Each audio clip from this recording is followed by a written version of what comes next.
Okay. Well, I'll tell you a story now that it seems like it's hard to believe these days about the little puppy that I had.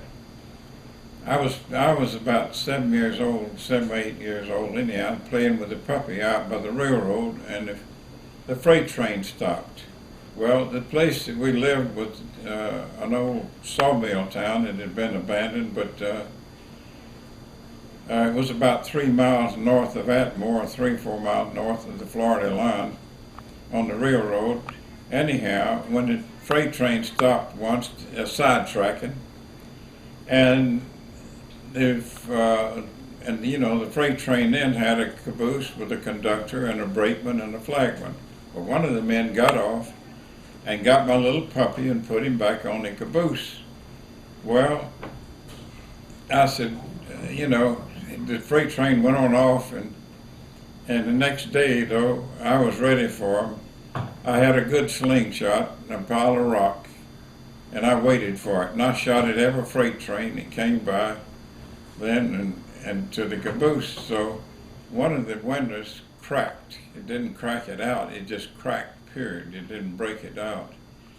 So anyhow, after about a week of shooting at the freight trains, well, they got word to my daddy that I had broken the window of a freight train, which was a pretty serious offense then, because there was a lot of federal laws that pertaining to the railroad.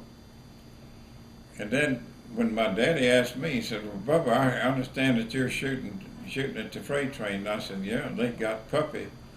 And he said, "Well, which way were they going?" I said, "They were going towards Pensacola."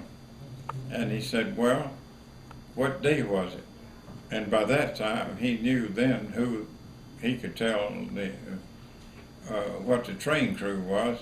So anyhow, he went to Atmore, about 3 miles away, and went to the railroad office there, the post office, at the railroad depot, and he called Pensacola and told them that this crew had gotten my puppy. Now, he said, "Don't shoot at the railroad anymore," because he said they know it's you, and they know who's broke the window.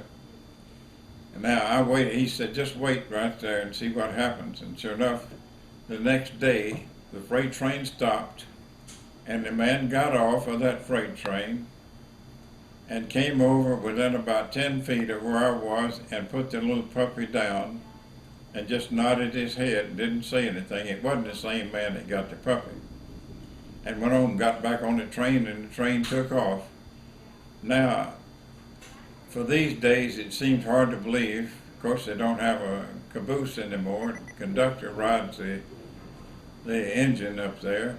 But to think about that back that time, that a little boy's puppy was important enough for a freight train to stop and put him off, and the railroad people in Pensacola to find that puppy.